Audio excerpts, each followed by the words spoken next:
in the spotlight, hit that light. No cap, no filter, we take flight. Saints on the rise, got that energy.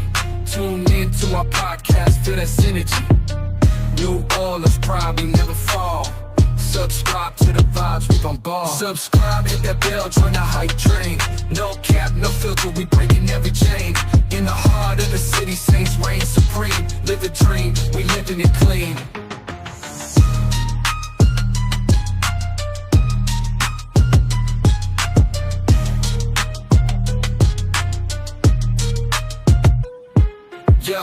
Yo, Bean Camara, run that play. Crystal Lava flying, making waves every day. Take some heels, switch it up, always on the go. Cam Jordan the fans, putting on a show. Doing Mario with time, bringing that heat. Shaheed's got the speed, can't accept defeat. Subscribe, hit that bell, join the hype train. No cap, no filter, we breaking every chain. In the heart of the city, Saints reign supreme. Live the dream, we living it clean. So stay tuned. Don't miss this ride with the Saints by our side, we take pride.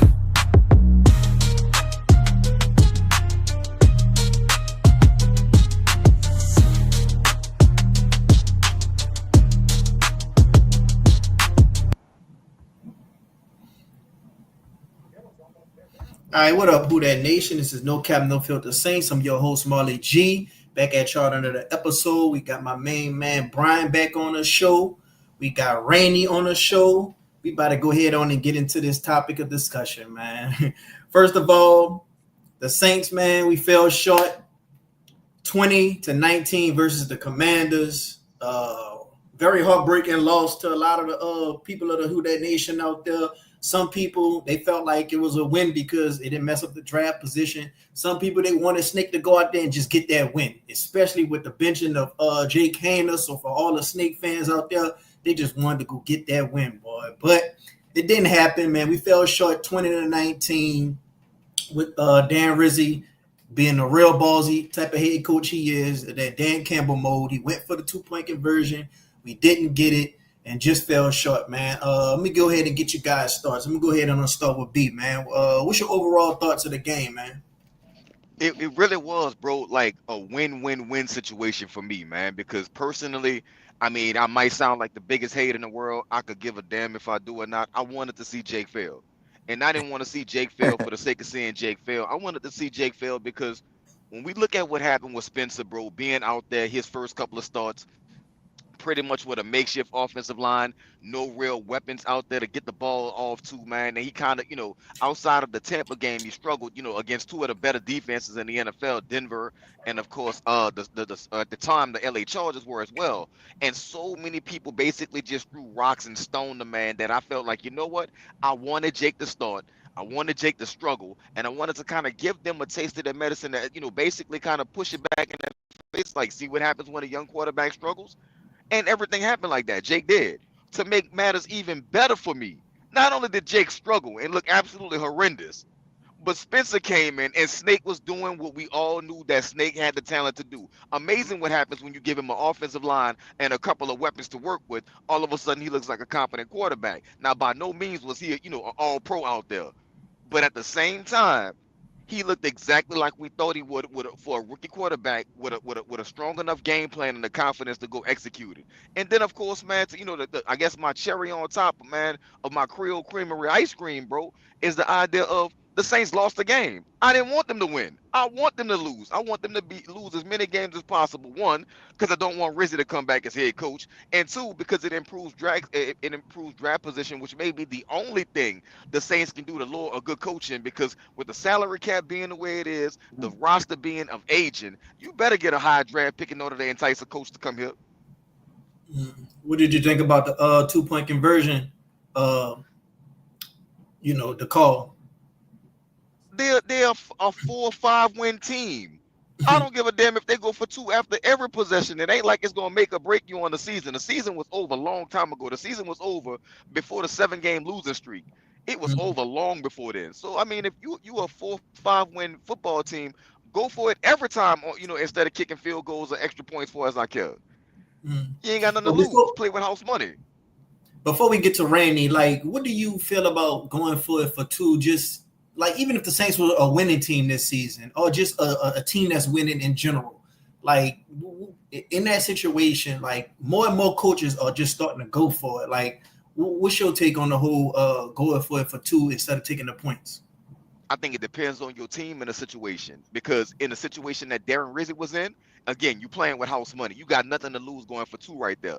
If the Saints were a 9-5 team instead of a 5-9 team, and they were fighting with Tampa and Atlanta for division supremacy, and we talking about a playoff spot potentially being on the line, you kick the extra point, you play for overtime, and you hope you win in overtime. I mean, I just think it's situational. I think if you Dan Campbell, you gamble and you go for it because you already like the number one seed, and if you're not, then you fighting for a number one spot here, man. Then I mean, yeah, if you Dan Campbell and you 12-1 or 11-1, go for it. Yeah, I'm seeing a lot of mixed reviews on Twitter. A lot of people say, "Oh, Dennis Allen when he did that, Dennis Allen he played pussy or whatever." Or it's almost like a damn if you do, damn if you don't. You go for it and you get it, you're a hero. You go for it, you don't get it, you're an idiot. So, but for the most part, to me, like even if I'm a winning team in that situation, I will go ahead on and kick the points. I feel like we got the momentum. Our defense go out there and get a stop, and then at best we could go out there and go kick a field goal to win it. But that's just me. But Rainey, what's your thoughts on the game? What's your thoughts on the 2-point conversion call and just everything that's going on surrounding Spencer Rattler getting his chance to start versus Green Bay? Um, it's really echoing B sentiments. I know because I know I've been on the T. I know people have to tell me to cool it down as far as the rooting for losses, but like we lost, so the draft pick kind of because we not gonna beat Green Bay and we not gonna beat Tampa. So this loss right here kind of like it's gonna keep us in that top 10 pick range. I think we need a top 10 pick to, like B said, to sell to a coach because it ain't a lot of other selling points with that cap situation. And so, like I said, I think the loss was cool. Spencer Rattler playing and how everything played out was just it was like a perfect. It was supposed to play out like that. Like we Yeah, watched. Now we probably watched the dude NFL career in this thing because like it's to the point with Jake Hayner. Me personally, bro, I'm not keeping him on my roster. That dude can't play. mm. He like an emergency third quarterback at best. He can never be a team's backup. Not a serious team. That's what we seen with this start. But other than that, I mean, we lost a young quarterback in Rattler that we not saying he the long term starter, but he showed something in a game, and he led you to a 2-minute drive. I mean, we Derek Carr in the same situation 2 weeks ago couldn't do that against the Rams, and he did it. So I mean, I thought everything was a win-win situation, and I would have went for two in that situation. I'm glad they didn't get it because I was nervous as hell that they would have got it. I would have been mad as hell if we got that and won that game. But like I said, I was fine in that situation where we at. You should go for two. But if we was 8-5 going into that game, no, you kick the field goal. But where we at, you go for two regarding that like specific Well, see, topic. Dan Campbell, they be winning and they still be going for it. To be honest with you, the way with them injuries in Detroit, they gonna have to play like that. Nah, they lost way too many people, so they gonna have to try to steal possessions. Yeah, but they was doing it even last year before injuries. Like some coaches just that's just how they rock. Yeah, They it believe in kind the team and of they gamble sometimes like that. it depends on how much faith you see. Detroit, they have like that. They got the best offensive line in the league, or no lower than like the second or third best offensive line. They can run the. They got two good running backs, so they gonna always trust they line, and they gonna trust they line against anybody. Like it kind of depends. Like I seen one time Baltimore played uh Pittsburgh and they scored a touchdown instead of them sending it to overtime. They went for it. They didn't get it, but like that's Lamar Jackson. You're gonna trust Lamar Jackson if you. It's like it's basically who you have at quarterback. But in a situation, I don't think the Saints have anything to lose, so I didn't really like. I wasn't really all like fed up about the situation. Like if we was a playoff team that was good, I would have been like, all right, I might just go for this. I might send the game to overtime. But where we at, you can go for it. What y'all think about Marshawn Lattimore in his debut with the Commanders? I think he wasn't thrown to at all this whole game. Like he was just out there. He was just out there doing the same thing he's been doing all season while he's been healthy, man. Like, what do y'all take away from Marshawn in his Commanders debut versus the Saints? Ironically, let's start with you, B. That's a really good question, bro. I'm gonna let I was gonna let Rain handle it first, I man. can I can get it first. Yeah, bro, that's a good question.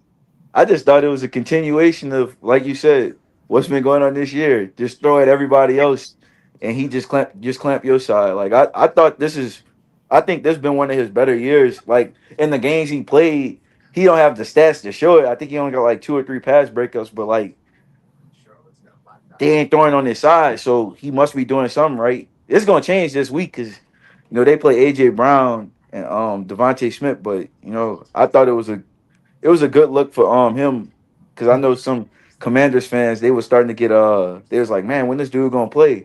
But so they kind of needed that to see it. But I mean, I thought it was we don't have the receiving core to really try him with anyway. So like him going against Chris would have been cool, but obviously he hurt. But I just thought it was a continuation of what he been doing this whole year when he played.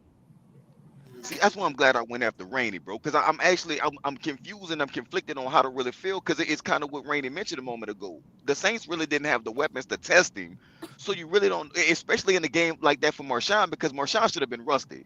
So if you had like MVS, if you would have sent MVS on a double move, and maybe the O line gave Jake some time when when it was early in the game, or maybe the Saints actually tried to go at Marshawn, but it's like they respected him so much to say, you know what, we got rookies out here. Maybe if Derek would have played, it would have been a little different. Maybe Marshawn would have got a pick six and we would have all celebrated. Whatever it would have happened, man. It's just the idea of it's kind of crazy because you don't really know if he was rusty or not because the Saints didn't try him.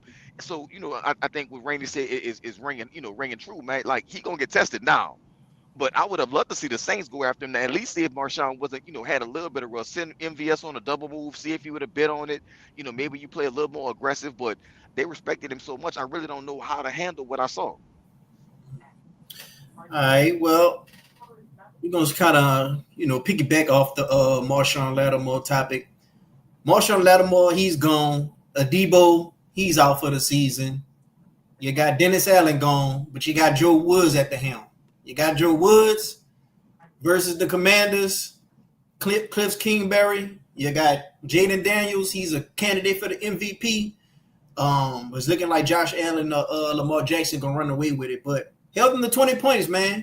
In the comeback for LSU kid in the dome, which usually goes bad for the Saints. Held them to 20 points and 8 sacks, man. How did y'all feel about Joe Woods in the defense? Oh, you want to go first, B? Yeah, bro, I'll take it All first, right. man.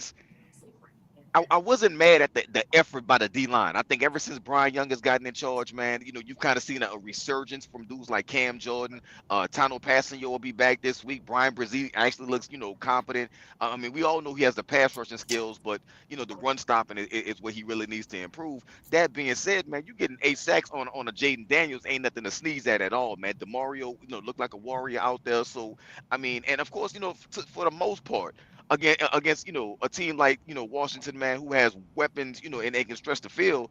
You gave up 2 scores, as far as touchdowns to scary Terry. But other than that, man, like you kind of held them at bay for a bit. And I'm surprised that they did, especially considering how much the Saints struggle with running quarterbacks. So I mean, it's kind of like you give them praise at some point, but then you also remember how awful they looked at times against that same Washington team, and they couldn't find their footing. I mean, it's hard to strip down everything and say, well, if you take away the sacks and you take away, like, it's hard to do that because that's nonsense. Because you can't ignore the fact that they got 8 sacks. At the same time, you also can't ignore the idea that Washington did move the ball fairly easily at times. So it's kind of like, it's again, it's another mixed bag of emotions and the idea of you love the 8 sacks. But you can't give up the fact that Alante and Kool-Aid back there, was kind of getting kind of getting handled a little bit. Yeah. Yeah, that's kind of like how I viewed it. I'm like, all right, the front seven they played better than what I expected going into the game. Now, I will say that like we seen it. The Commander's center was a late scratch, like a scratch in the warm-ups because he must have got sick the night before. So that kind of affected the game to me because especially when a rookie, I know Jaden good, but like a rookie losing his center, like that's gonna affect you. But I thought the front seven they played a good game because I didn't think they would get 8 sacks. Now I think some of the sacks is you playing a running quarterback or mobile quarterback, he might get himself sacked a few times. But I thought at least 5, 6 of them sacks was like the defensive line did a good job getting to him. But I mean, you still see defensively, you still see like you look at some of these plays and you like, damn, if Jaden throw this ball out maybe 2 more yards, that's a touchdown. If Terry McLaurin don't drop this ball, that's another long touchdown. Like, I think this game showed me that like for people, I think a lot of people, I think Scary Terry was probably the best. Terry and Jaden was the best QB quarterback combo or QB wide receiver combo we was gonna see left remaining on the schedule, other than Baker and Mike Evans. But like I think this game showed me that like, yeah, cornerback is. I'm not saying you hypothetically want it to be the first thing you bring back or you draft in the top 10, but like if it's certain dudes gone, corner in a certain cornerback there, like you have to strongly consider it because like I said, I was telling somebody, Kool-Aid, I like him. I think he's gonna be technically sound. I don't think he have the athleticism to hang with a one, and Alontae's a slot. Like we seen enough with the outside thing to know that like he can play for a team, but they got to be in the slot or closer to the line of scrimmage. Yeah, man. Jaden, he did miss Terry on like 2 bombs. Like it was like, Yeah, man, that's touchdown. But it was just so happened he either threw it like a little bit ahead of him, or I think like Terry just dropped it. Like so, yeah, yeah, man. The game it probably wasn't as close as it really seemed.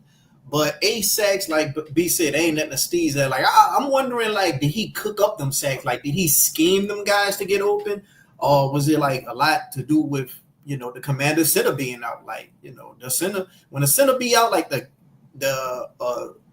in that same game early in the game or like the game before, you can always expect that team to not cover. But just them rare occasions where they do, and of course against the Saints they do. Yeah, man. So, man, Snake, he's gonna be taking this start versus the Green Bay Packers. A lot of Saints fans are salty about that. Green Bay Packers lost last season in Lambeau. This is gonna be Lambeau during December, so it's gonna be probably cold out there. What's y'all thoughts on how this game is gonna go? Like, y'all think it's gonna be close? Y'all think it's gonna be a blowout? I know they got us like as a huge underdog right now, but like, what's y'all thoughts on how this game is gonna go? With Snake is gonna have all the first reps throughout practice. It's gonna be a Monday night game, so I guess that's extra time to prepare. What's your thoughts and the logistics and all that going into this game? Let's start with you, Brian. I think the Saints gonna get their ass beat. And I mean, I don't even think it's gonna be close. I'm talking like 42-17. The only thing I'm hoping for at this point, man, is that Snake plays fairly well enough to keep the criticism down. Because of course, because we partied and celebrated last week when Jake got, when Jake got his ass handed to him. I think this week when it happens to Snake, it's gonna be those same people that was quiet and on mute. Now they're gonna rear their heads, kind of coming up and being like, "See, we told y'all Spencer wasn't it," but they're gonna forget about all of the things that surrounded it. One, I think somebody posted a stat that said every start Spencer Rattler has had has been against a playoff team. yeah. That That's Caden kid, yeah, yeah, that is absolutely insane when you think about that. That every single start gonna be against a playoff team. So that's gonna get ignored. He's gonna go out there, he's gonna struggle. It's gonna be on the road, in the cold, in a hostile environment in Green Bay, with not only with Snake possibly struggling, man. We're talking about the rest of the team because the Saints has not exactly built to play in cold weather. Yes, I know they beat Cleveland, but the dude that beat Cleveland ain't playing this week. So, the Saints didn't beat Cleveland in the cold. Taysom beat Cleveland in the cold because it was pretty much 40 something carries to Taysom and they couldn't stop him. So, and he's not here. So, do I think Kendra is going to play well? Yes, but I also think Kendra is going to either get hurt, I hope not, or he's going to fumble because, I mean, that cold in Green Bay going to hit different.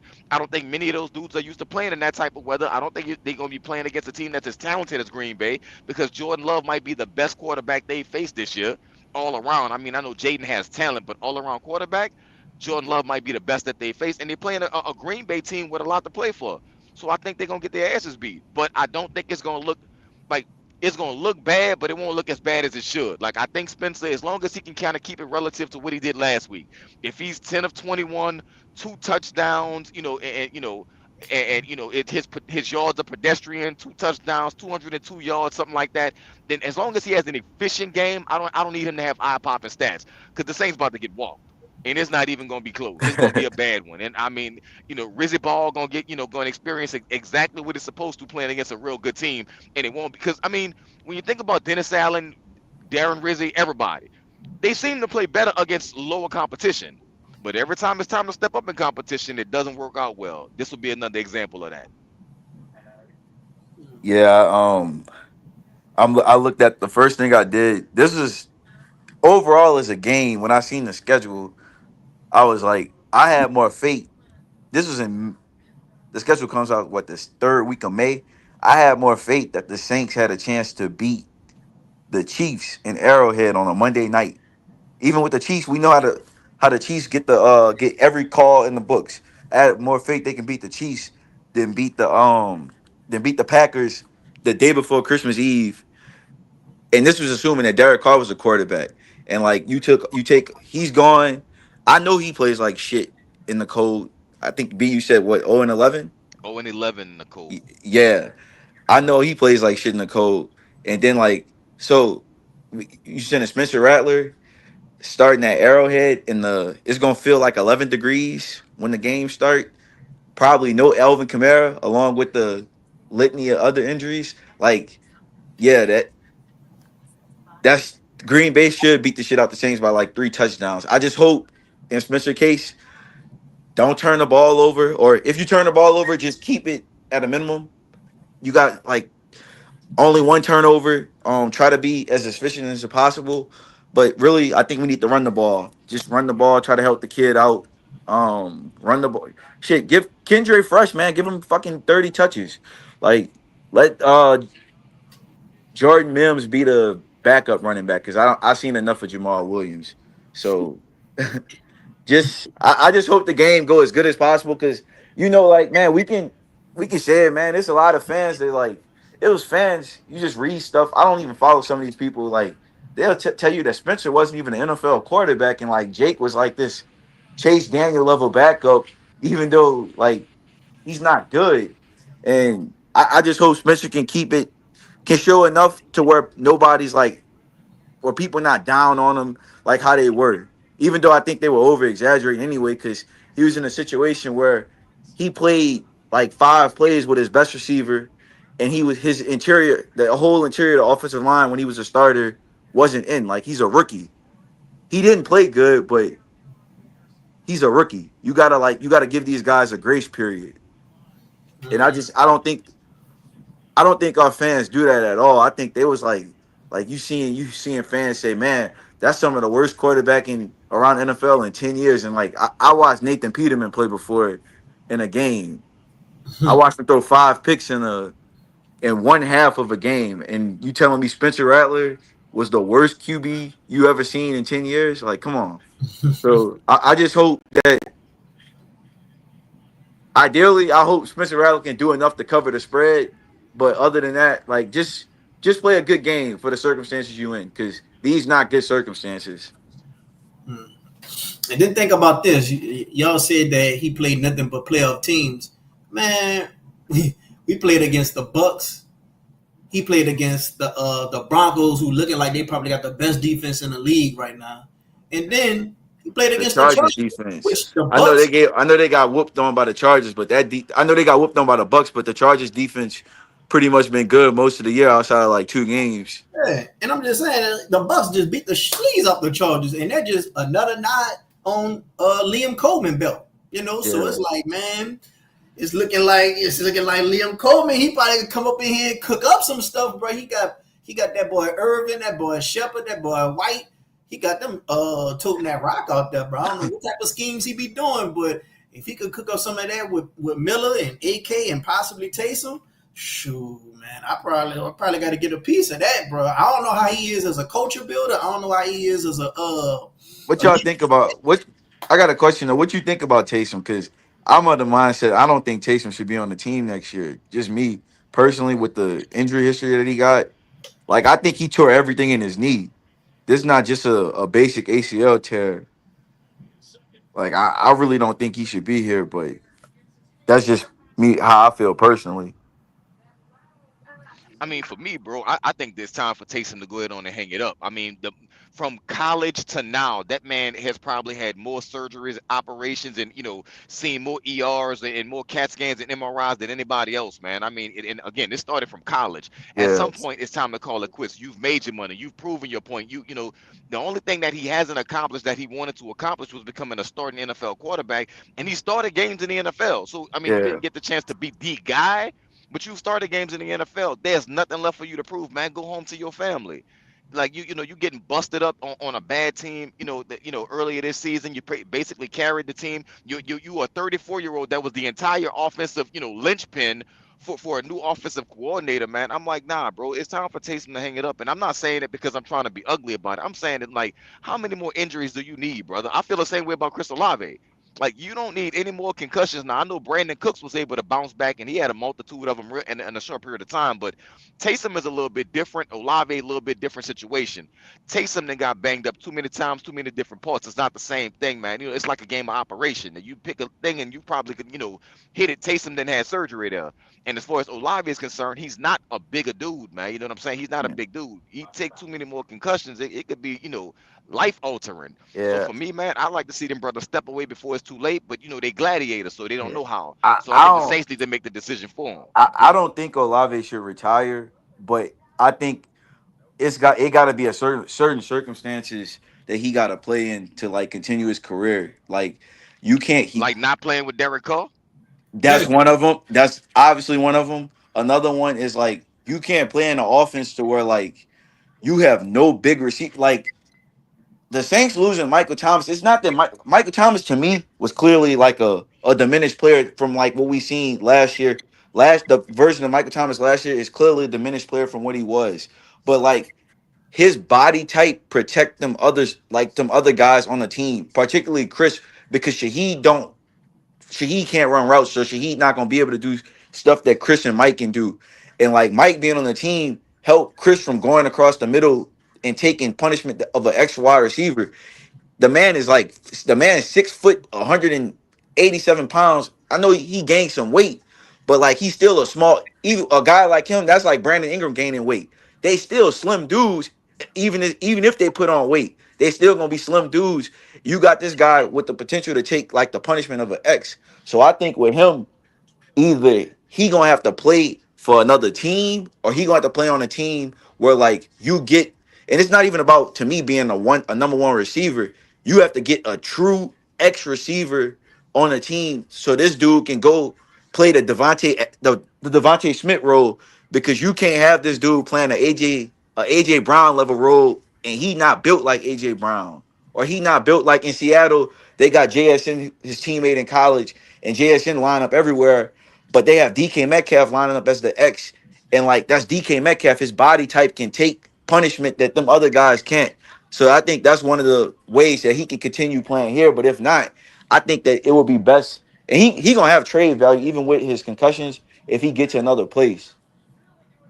Mm, mm.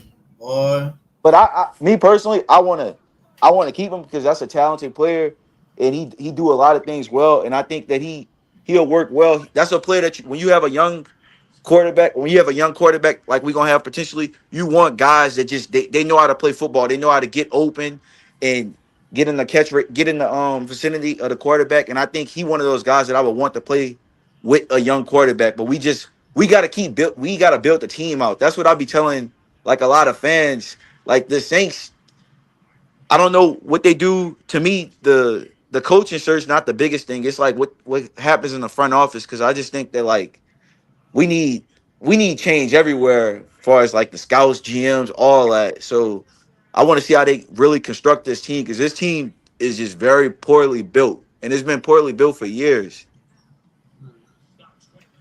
for me personally, I feel like Chris Olave. Uh, I think he's very talented. Like I really would like to see him with a good quarterback. A good competent quarterback, a good competent head coach. It's such a shame we didn't get him with Drew Brees and Sean Payton. It's just such a shame. But you know, I feel like the concussions they ain't nothing to play with, bro. Like I'm more worried for Chris Olave than a Taysom Hill because I think Taysom ain't have a lot of concussions. Like Taysom had them knee problems and things of that nature, but he always bounced back. But when it comes to Taysom, I feel like as long as he productive, he could play. But if you want to think long term and be with your family, you got to think about, is it worth it? Like if the Saints going to be competitive, like they usually are every offseason, they try to stay competitive. Then if you want running back with the Saints, if it's just in your heart, go ahead on and run it back with the Saints. But if we doing a full rebuild, like even what Jeff Duncan said, like it's bad when Jeff Duncan out here saying it. I don't know what happened to Jeff Duncan, but he went full renegade. You read that article? You read the whole thing? I didn't read the article, but Oh. I just kind of looked at it. I glimpsed at it. I seen what you had posted about it, and I just said, "God damn, boy, what the hell?" Mickey done did the Jeff, but yeah, man. If they go ahead and do a full rebuild, then I would like to see Taysom go somewhere else and help another team out. Just go to the Bills or go to the Ravens. Go help another team out. Like I would like to see that. Like I want to see these guys at least go get a ring. While they still productive. Like to me, I dare I say Taysom is still in his prime because he's still productive as he was when he first was with Sean Payton. When a lot of people felt like Sean Payton was underutilizing him. So if he's healthy enough, go ahead on and run it back. But only if the Saints are actually being competitive. If not, go to another team. That's what I say. I think one quick point on him too. Like one of the points where I was saying I think we need to move on from him is because like he don't have any more, and like I think it's like an issue on his hands too. It's no more guaranteed money on his contract. So like, and you have this injury happen. That's where like it's a money thing at this point too. Mm. Yeah, that contract he got, a lot of people was really up in arms about that contract. But then they had other people that say the salary cap is not real. So I don't know what to believe when it comes to the contract and the cap when it comes to that Taysom Hill fake years, fake money contract. But yeah, man, what y'all think about Kendre Miller, man? He had a nice little burst when he was getting the rock, man. Like I would like to see a lot more of him and Snake. I want to see that dynamic duo. I want to see them do option plays. Like I want to see that running back and that quarterback just go ahead on and just see what they could do versus Green Bay. Like none of the wide receivers I feel like are going to be a part of the future of this team that's currently on the roster, but Kendre Miller, he definitely could be a part of this future, and Spencer Rattler, he definitely could be a part of this future. Like I definitely like what I did see from him, but I would like to see more. I mean, no question, bro. My problem with Kendra has never been his talent. It's always been there since since TCU days. He's always had talent. His problem has always been his availability, which kind of got him in trouble with Dennis Allen. I mean, Dennis Allen is a dumbass, but still, that's something that you can't get around, the idea of I can't tell you what Kendra is if he's not playing. That might be one of the few things I agree with DA on, and I still feel the same way. That's why I said, in this game, it's more likely that Kendra gets injured. Then Kendre goes out there, runs for 100 yards, and catches a couple of passes, and brings him to the house. That it's more likely he gets hurt because that's all we've seen from him. I'm not wishing injury on him. I'm telling you what his history has been. So and that's how I feel now. I want to see what Kendre can do. You can see the talent is clearly there, the burst, the different type of energy. It's almost like, man, like when the Saints had the Deuce McAllister Reggie Bush dynamic going, man. It's like you put Deuce out there and he kind of he's kind of big, powerful, plodding type of running back. You put Reggie back there, all of a sudden it's a different type of energy. And it just seems like that. It seems like when Kendre hit the field, he's a different type of energy. And he's powerful to go along with it. So he's basically the best possible successor to Alvin Kamara. The problem is dude can't stay healthy. So until he proves that he can, yeah, I'd love to see it. I just don't believe in it. And yes, him, Spencer, Rashid Shaheed. Yeah, these are all dudes that I would love to see moving forward, to see at least what they have, even if it's just for 2025.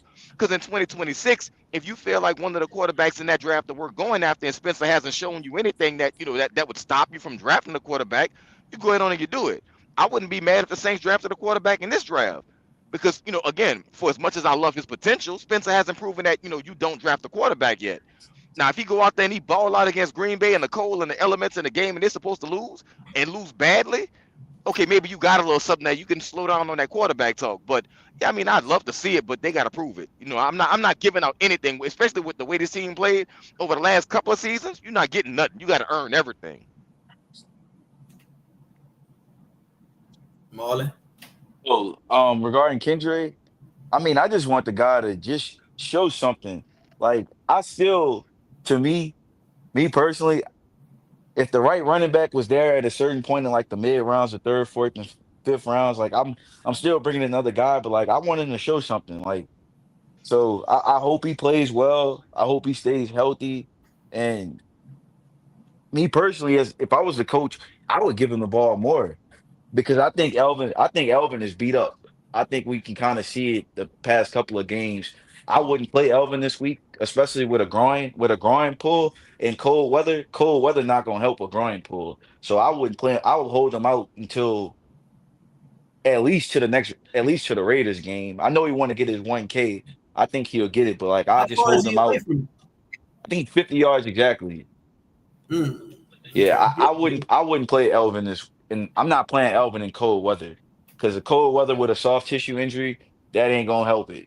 So I wouldn't play him personally. But as far as Kendrick, man, shit, I give Kendrick going into this game, especially if it's no AK, man, I give him 30. I tell him get ready for 30 touches. Like Mm. I just give him the bulk of the workload. You fresh anyway, shit. You've been hurt half your whole damn career. But like you can see the talent when he played. Is That's it why it's supposed to so be? frustrating. Is it supposed to be snowing this game, or just gonna be cold? It's I think it's like snow flurries in the morning, but I think it's just gonna be cold. Oh, okay, well, 30 carries ain't bad. Sure. This the big leagues, man. You've been fresh all year. Like this the game that Yeah. have 30 carries in. Monday night, Lambeau Field. What more can you ask for, man? Like this your time to shine. You said you won't be let out that dog house. Sure, show us what you're working with, man. So I mean, I think 27 to 30 carries is about right. Especially when you got Spencer out there, especially when you ain't got no Taysom, you got no Chris, you got no Rashid Shaheed. Yeah, man. It's Just time. me, I'm looking at giving Kendrick majority of the workload, throwing some passes, some swing passes. Uh I would have Foster Moreau actually be my number one option as a pass catcher. He would be my primary tight end. I hope they use him as the primary tight end. And then sprinkling some MVS. I mean, I seen MVS last week in that first half. He did kind of revert back to MVS, like the MVS he is, but in the second half he woke up. Yeah, Foster Moreau been coming up with some big boy catches, boy. I'm talking about some nice Yeah. catches. Like he been doing better than Jawan, and a lot of people was just kept on talking about Dallin Hooker. He wasn't gonna Lucas crawl me. I had enough of Cap Warriors. Like you got to show me something out in the real You game. know what's funny? I What? I had the Broncos game. The Broncos game was just playing on in the background. And like after the Saints game, and I'm like, I remember when we let go of Adam Troutman, and everybody's like, man, he sucked anyway. He not better than Juwan. And I'm like, I'm watching Adam Troutman just catch this touchdown pass over the seam, and I'm like, damn, he way better than Juwan at this point. Like, yeah, I don't know what happened. Like they gave him a 2 year, $12 million deal. They wanted to do everything to feature him as a player, and like he didn't get better. Like I wouldn't even bring him back. I know I hear NOF talk about like those how they did with Traquan, where they paid Traquan the one time and then like nobody would pay him again, so they brought him back on like a 1 year deal for even less money. I wouldn't do that with Juwan. I just let him go. We need to draft a tight end anyway, high. Hmm. Yeah, man. Watching the Broncos, man, it's just fun watching that team. That defense just so good. And then Bo Nix, like I told you, I like them gamer type of quarterbacks. So I'll be watching Bro Nix and I'll be thinking, like, man, where they got him at, we could potentially get what they selected him at? They got him in the teams, right? I I think want it to was say 12. I yeah, think it it was was like 12. 12 So overall. I'll be thinking, like, where they got him at, I'll be like, man, we could possibly, take a gamble on Jalen Monroe. A lot of people don't like him. I know this one Saints fan, he just hate him on Twitter. he keeps saying, man, I don't want him. I don't want him. But yeah, man, every time I think about Bo Nix, I think about Jalen Milroe, and I'm like, man, what if we could take a gamble on this dude? What if we could hit? I was talking to my barber. He a Bama fan about Milrow, and he feel like Milrow is like he like a version of Jalen Hurts. Like he got a bigger arm. He more athletic than Jalen Hurts, but he don't play quarterback nowhere near the level of Jalen Hurts. And that's like a to me the perfect definition of him or illustration of him. Like he got the athleticism. He got a way bigger arm than Hurts. He got the athleticism, but he don't play quarterback nearly as good as Jalen Hurts, even in college. What I, about you, I'm B? I'm Like I'm you, would I'm you? I'm Would not you? high on him, man. I'm when it comes to Milrow, bro. All I see is Anthony Richardson, and until he proves differently, and I'm not saying. I mean, even as a passer, he's a little bit better coming out of college than Anthony is, man. So I mean, if you put him in the Colts right now and you took Anthony off, I think Milrow has more success. But I'm just all I see is Anthony, maybe a little bit better version of him. I don't think, it's what Randy said just now. I don't think he's as good as Jalen coming out of college. I definitely, don't think after a couple of years he'll be just as good as Jalen, if not better. I don't see him making like the Lamar transition. I don't. I think he's gonna be a dude that has to rely on his athleticism his entire career. And Yeah, I just at some point those, 6'7", 300-pound DNs gonna catch you. And when they do, it's not gonna be pretty. So you're not gonna be able to outrun everybody forever. At some point, you're gonna get hit. And I think once he has to slow down from taking those hits and play in a pocket, because at some point he's gonna have to. I don't see it being that, man. So for me, I'm not mad at the idea of taking a quarterback. I would never say no to that. I just don't think he's the right quarterback in order to kind of, push the success forward, and not to mention that, but it's going to depend on who's the new coach and what system you're running in. Because if Rizzy Ball actually makes it, and God knows I hope it don't, but if Rizzy Ball makes it, Clint Kubiak is coming back, which means that more likely than not, the offensive scheme that we're seeing will be in place next year.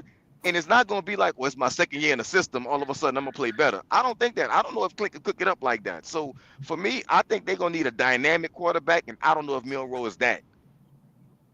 So y'all are definitely rather Snake in the second season and just be patient with Snake and just hope that he could pan out like a Jalen Hurts.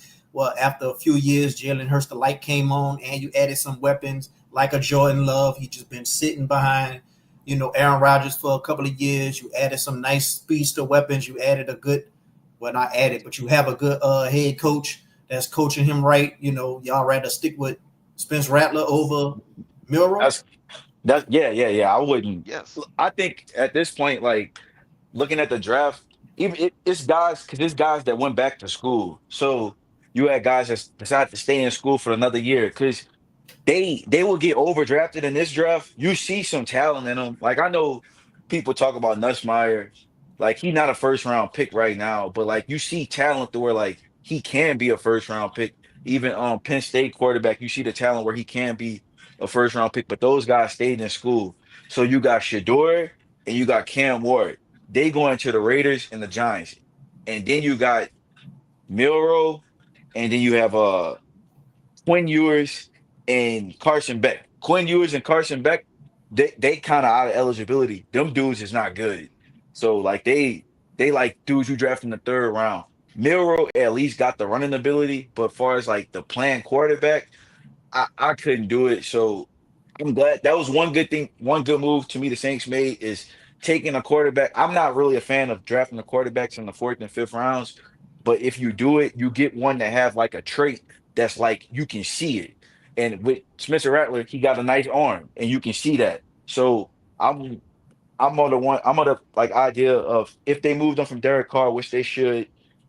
Spencer Rattler starts. He either starts or you bring in another veteran quarterback or a young vet like a Justin Fields, Zach Wilson type. They compete.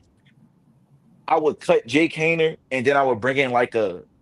I seen what 30 minutes ago. I was watching NFL Network and Teddy Bridgewater was talking about he wants to come back in the league and be a vet. He'll be like the third quarterback. It's like the mentor of those guys, and that would be my QB room.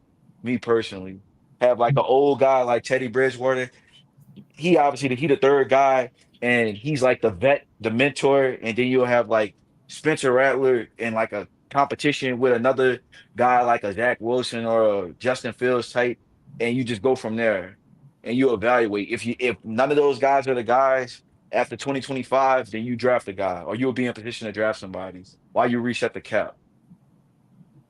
Yeah, I'm on the same wavelength with that, man. I'm, I wouldn't even go as far as go and get, an older quarterback. I mean, I don't really think it's necessary, so to speak. And I don't mean that from a standpoint of the educational standpoint. I mean Yeah, that financially, the Saints can't afford to really have a dude just on the roster to have him on the roster. yeah, I think if you bring in the Justin Fields, you kind of, like you said, you let him compete.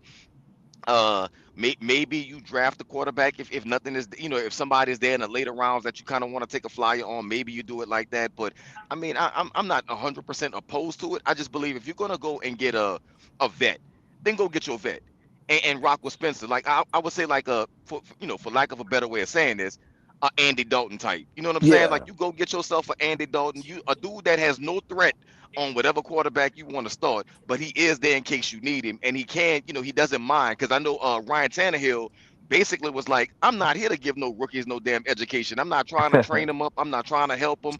That ain't me. And Ryan Tannehill stayed his ass at home this entire season after Tennessee let him go too. So it's like you have your choice. So yeah. I mean, I I guess, would like to see it happen like that. I guess I was saying to the point, like I would bring in, like if they brought in like a guy, I would bring in somebody that can kind of, they can quote unquote compete with. Like I would be of the mind of bringing in. I feel like you should bring in like a Jacoby Brissett, Andy Dalton type, or you should bring in who they can be like the second guy, but they'll be on standby if they have to go in. Or you bring in somebody to compete with a Spencer, like a Zach Wilson or something, like kind of how Minnesota brought in Sam Darnold. Like he's gonna be the backup, but like he might start. Bring in one of those guys. But me, I will bring in another cheap vet, like a, if you can take it, bring in like a league minimum vet, like even a dude like say these, they don't make any money, like a guy like Nick Mullins or something. They make $1 million a year. I would bring them in as a third guy because like I'm of the mindset, man, you got to get Jake Hayner off the team. Yeah, I'm with you on Jake, but I think if you're gonna bring in a dude to compete, give him an honest shot. Like you mentioned Justin Fields, I don't mind that at all. If you want to go get a Justin Fields, I'm all for it. Go get Justin Fields. But if you go and get Justin Fields, don't make it a window dressing. Let that man actually be able to compete for the job, because he's not coming here to be Spencer Rattler's, Yeah, yeah, mentor or yeah. something like that. He coming here to, he want a ball. He wants to start too. He actually had a legit chance to be Pittsburgh's guy, but they got Russ. So, and Russ kind of did what we all knew Russ could do if he was in the right situation. He played well. So I mean, if you're gonna bring in Justin Fields, bring him in with the real idea of the job is wide open. It's on you to win it. And if he wins it, then you go from there. If he doesn't, then you got Spencer, who's already a fifth round pick making minimal money. You go with that. But I mean, I'm all for Justin Fields. I just hope if he comes in, it's with a legit chance to start, because I still love his talent. Yeah, man, we got 13 people up in here watching right now. Thanks for being a part of the stream. I know there's a few other Saints podcasts on right now. If y'all like the content, go ahead on and hit the like button. Go ahead on and subscribe if you're not subscribed. And if you have any questions for Marlon or B while y'all here, go ahead on and put your question down in the comment section, and we'll get to it as soon as possible. So if everybody up in here, if y'all have any questions regarding the Saints, go ahead on and put your questions down as soon as possible. And even if you got a question about the Pelicans, go ahead on and put your question down, and we'll get to your question as soon as possible. I'm starting to get the feeling that the more and more I think about it, the more and more I think the Saints are going to just go ahead on and they're going to stay pat with Rizzy, or they're going to hire Aaron Glenn, or they're going to hire that Brady guy. Because I really feel like Mickey, he's in a rock and a hard place right now. He's like, damn, my legacy is kind of on the line right now because of Dennis Allen, so he's in a rock and a hard place. Like, on one hand, he could go ahead on and get another coach that he handpicked, and he could get the credit if it turned out right. But what comes with that is he's going to have to likely overhaul the whole staff, offense, defense, and possibly, special teams. So Rizzy might be gone. So you got one of the, most respected special teams coaches out there, and we all know special teams plays a part in, a success of a team. And then on the other hand, you got, well, if we stick with Rizzy, we could just keep Clint Kubiak. We ain't got to go find anything else. We could just run continuity. You ain't got to do too much moving around. You could just stay pat and just chill and stay still. So I really feel like it's in a rock and a hard place. You either go out and just go find a whole new candidate, or if you're gonna go out and get a new candidate, you're gonna get a familiar face, and that's Aaron Glenn, and that's that Brady guy. So Mm. I don't know, man. I don't like that type of stuff where you It, just scared to venture out your comfort zone, But it's some guys out there who making a case. Like I say, Liam Coleman, he's looking really good. We got some breaking news. Probably says Carr is out for the season. I don't know if that's breaking news or not right now, but Jerry G just said it in the comment section. I heard he would be out for some weeks, but they didn't confirm that he's out for the season. So if there's some breaking news, then it's just it just hit me right now.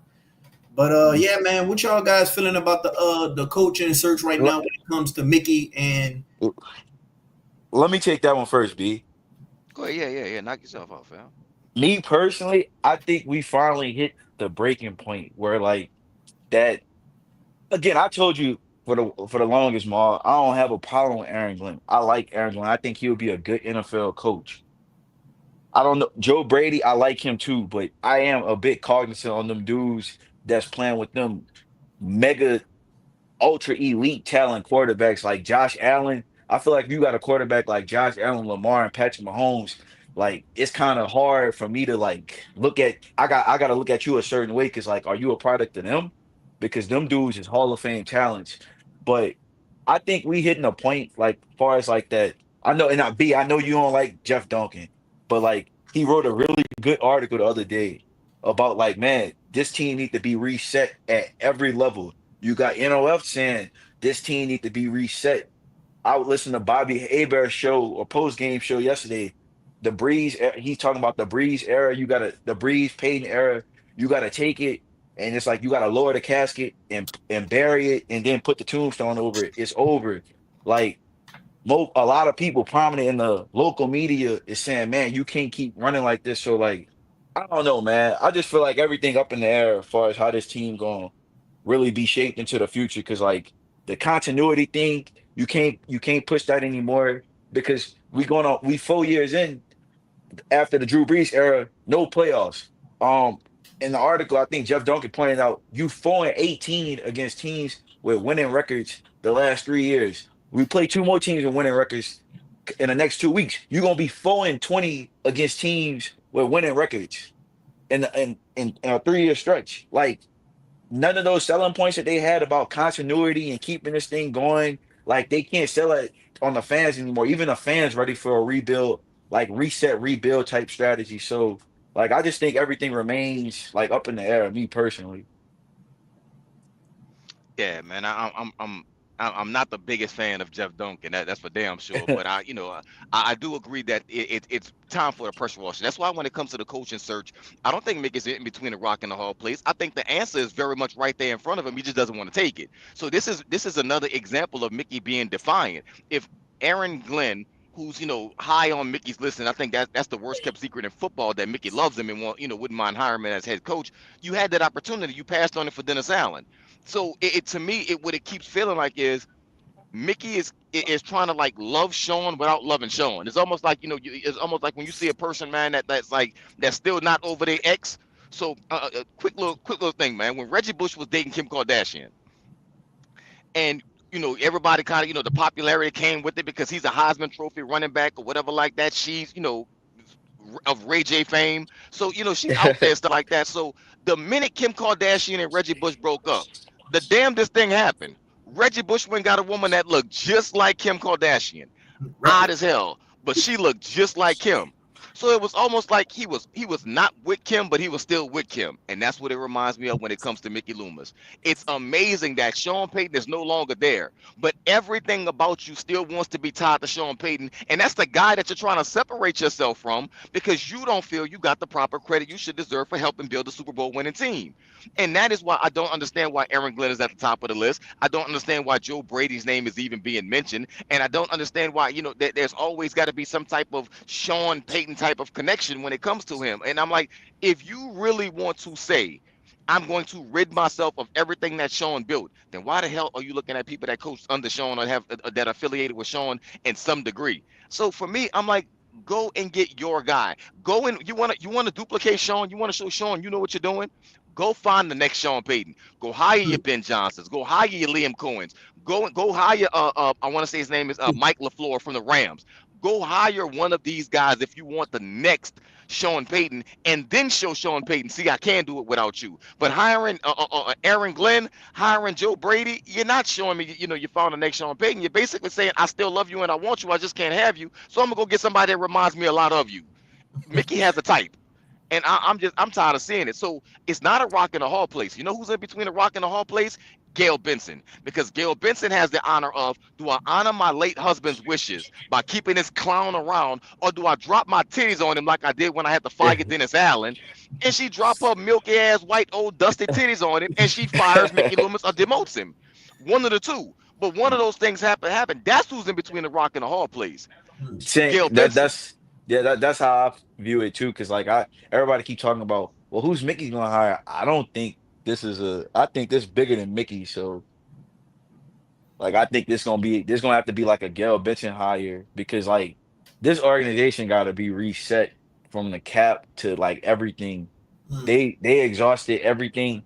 Like, and I get it. When the cap when we was in 2018, 2019, when we was doing that cap shit, pushing everything, man, you supposed to do that. Even the people in the media, I know they hate him. Nick Wright. They hate the Saints fans, we hate Nick Wright. But Nick Wright, even I watch his show a lot, and he was like, Saints fans hate me, but like I said it was no issue when you have Drew Brees, that's the best player to ever play for your franchise, and you have that level of team, you're supposed to go for this championship at all costs. Like you're gonna die with him on the field, basically. And they did that. But when the thing is they never pivoted. And then they like it's like they cockily did like they was being cocky about how they was operating the salary cap. And now you done put the Saints in a situation where like we gonna be in a major rebuild that could have been avoided had they started taking the medicine. Like it was gonna be a rebuild, but they could have avoided it had they started taking their medicine earlier, but they didn't. So they just gonna have to start taking that medicine. If not, like we gonna be looking at a point where like shit, the Saints not gonna be good till like the 2030s if you don't start doing what you got to do now. Yeah, about to get to these questions, man. If y'all got any questions, put it down in the comment section below. But before we get to that, two little points piggybacking off of what B was talking about. It's funny because you was like saying all that about Sean Payton. That kind of reminded me of that Hove line. He was like, nigga saying nigga made Hove. Okay, so make Make another another Hove. hole. And then it was funny about the Reggie Bush and Kardashian thing because I don't know what it is about them Kardashians. Like he went just got that Kim Kardashian replica, but wait till you find out what Lamar did. That boy went and bought a sex doll to resemble Chloe. Yeah, this Like dude is wild, a man. whole Them full. Kardashians must have some kind of voodoo or something, bro. I don't know what's up with that. Hey man, they was out here when Reggie Bush was out here, so who knows? But we got Justin Wallace says, what's the deal with Carr contract? Can we get rid of him without taking a huge cap hit? That's Justin question. If y'all got any questions, put it down in the comment section below. We're gonna get to Oh. it as soon as possible. I play with the salary cap calculator thing all the time. And the breaking news, it wasn't on card, but it's the Falcons going to Michael Penix. He did starting quarterback this week at least. Damn. That's the breaking news. That Snake and now they in a fucked up Phoenix. situation too. Snake Because and Phoenix, boy, just what I wanted. but I think regarding Carr, like he can you're gonna take dead money anyway. Now you can trade him if a team would trade for him and to be honest with you, I know we don't want Derek Carr, but there's some teams that's like they have the money to take on Derek Carr and not be in like a cap situation like the Saints. How the Saints were like 57 million over, and then they got Derek Carr. Like it's some teams like Tennessee and Indianapolis, like they got money, and this is not a strong quarterback drafting. Like unless you paying Sam Darnold, like some of these teams, like they ain't gonna have no chance at a quarterback. So Derek Carr might have some trade value, or even if he hit free agency, like he got the $10 million bonus that he'll get. But you can either trade him and take the whole 40 million on this year, or you can designate him as a post June 1 cut and you'll take half the money for this year, and then the other half for 2026. But like they can move on from him if they want to. Like I know these guys. You see some of these fans, is like they can't move on from Derek Carr at all because of the cap. No, they can move on from him. It's just they want the fans to believe they can't move on from him, but like they can move on. So it just They depends on. can, but it's not easy. So It's like the not. way you explained it just now, fam, it's like, and I'm not saying you did it purposely. You explained it in simple terms, but it ain't that simple. It's the Yeah, idea of, yeah, they can do it, but when you, like you said, when they 78 million, above the cap already, then it's not the easiest way to take a $51 million hit, because that's what it would be. I think it's like a 51 like million dollar cap I hit at think this point, so it ain't easy. to do it, it would have to be like something like Ryan Ramczyk retiring is gonna help. So you're gonna have to. It was a few players. I know it's some players to me on this list that's not good, but like it's some players that you obviously restructure. So you obviously restructure McCoy, Granderson. I hate that Ruiz is included, but like the way that they work this cap situation, you have to put them in the list. So you have to restructure those types. When you want to move on from Carr, you might have to think about restructuring the Demario, but it's not that even a Tyrant, but it's not a lot of money that's gonna kill you. So you can restructure them. Then you got some guys you can cut, like the Jamal Williamses, the Colin Saunders, um, guys like that. You can potentially bring back a player that can kind of help your cap relief, but like it's stuff like that. And then you got like the guys who up in the air like Cam. If Cam retire, that's helpful in a sense. If Taysom, he either can retire or be on the team, but like if a guy like Cam or even Taysom retire, then you'll get some relief off that. But like you basically gonna have enough money to bring in vet minimum players and sign your draft class. You ain't gonna be able to participate in free agency, but the Saints really couldn't participate in free agency anyway without like being reckless. So I think I would do it, man. You would do Yeah, it. We all would do it, but it yeah. depends on what the new coach wants. I would say it like this. I think they at some point that credit card bill due and you ain't gonna be able to pay the minimum no more, man. You're gonna have to go ahead on and clear out the balance and get rid of it. And I think this is a better time to end it. You already like if Snake is truly gonna finish out the rest of the season, and that hasn't been officially determined just yet. Because for me, I still think at some point Derek Carr coming back, I think he's gonna try to play against the Raiders. That's just me. I think he's gonna skip Green Bay because of his record and because the hand is still, a fresh injury. I think by the time the Raiders come, he's gonna try to, quote unquote, tough it out and he's gonna play that game. That's an ego thing to me. So I don't think, I think he's gonna go out there, try to give it a go. Maybe they get up by 10 and the Saints pull him, or, he fakes the injury, whatever it may do, whatever it may take to get him out of there. But, just enough to see, like, show the Raiders, you miss me yet. But with that being said, I actually think they're a perfect team to trade his ass back to because they can absorb the hit. So for me, I think it's time to bite the bullet. You do whatever you have to. And to be honest with you, I'm actually sick of all the damn restructuring. I know they're going to have to do it to get cap compliant. Yeah. I want to see the Saints just bite the bullet and say, you know what?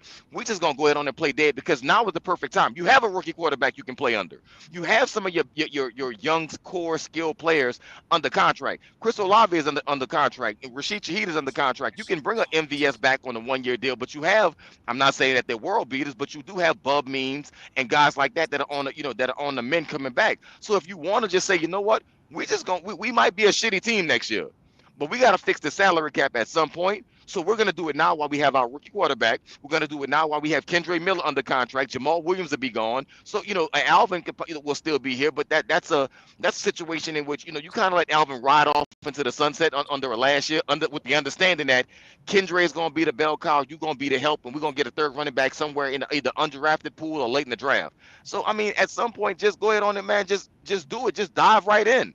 Because if not, this belief that you're one player, 1 season away, that's lies, man. The Saints ain't been 1 season away since Sean Payton left, and to be honest with you, it wasn't 1 season away then either.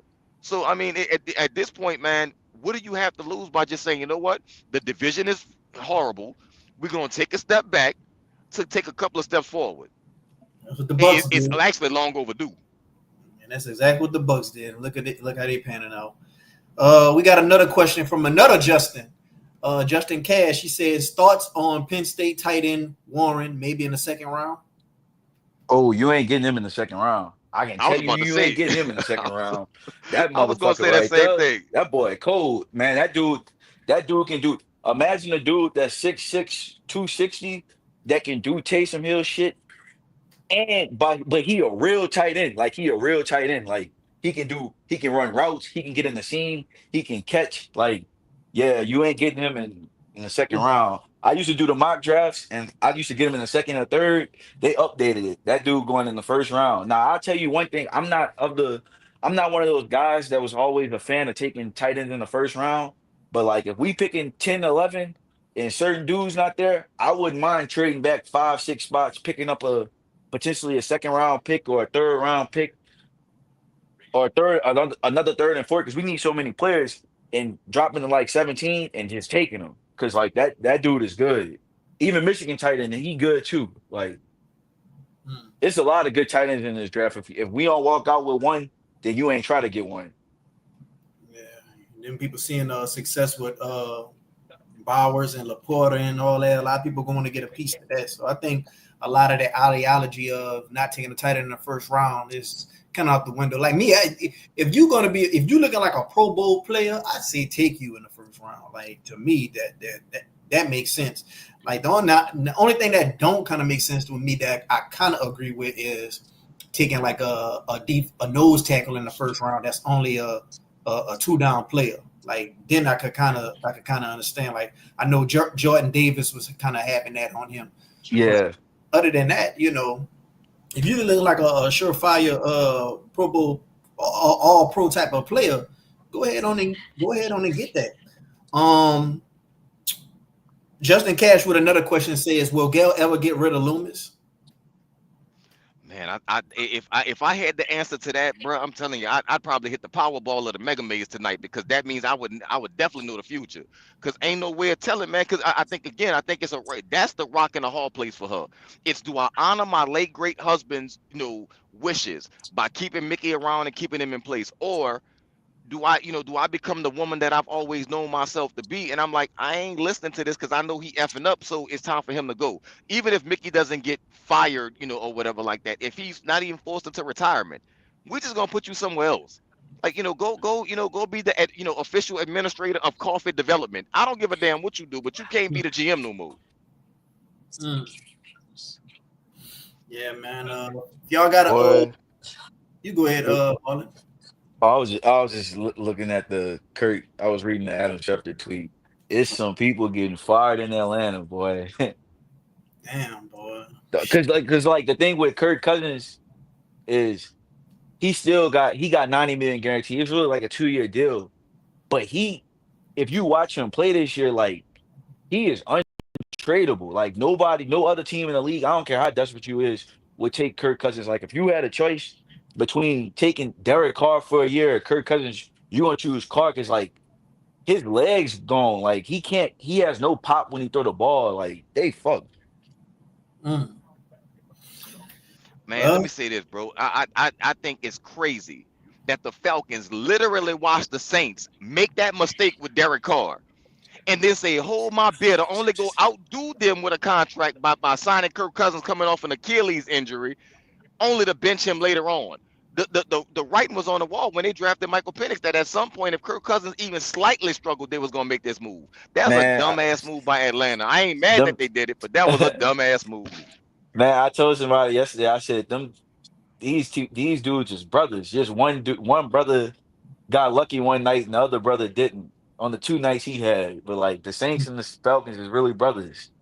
what's the guy from New Orleans that went to Atlanta? Spot no, he is getting fired, and Terrafano. please Oh don't yeah, bring him back over here. he said the reason why he took Penix because he missed out on an opportunity to get the quarterback replacement for Drew all these years. So he was like he didn't want to mess up, and he just wanted to already had a quarterback in the building, just in case things I work get it. with I Kirk. get it, but Penix not even their worst mistake. Their biggest mistake is bruh, they took Kyle Pitts with the first pick, with their first pick in a start of a rebuild. And like Yeah. the dudes who got drafted after Kyle Pitts, three of them dudes is the best in the league at their position. And this not even count like in Chase, Sewell, and Patrick Surtain, the best in the league at their positions. And then you got Micah Parsons and Slater. Fuck, even J.C. Horn and Devontae Smith way better than Kyle Pitts. Like, so it's bad. Like that's gonna be the knock. That's gonna be the killer for them right there, or for him overall right there. Well, we're gonna have to see how it panned out. I wish we could have seen a Phoenix versus Snake, boy.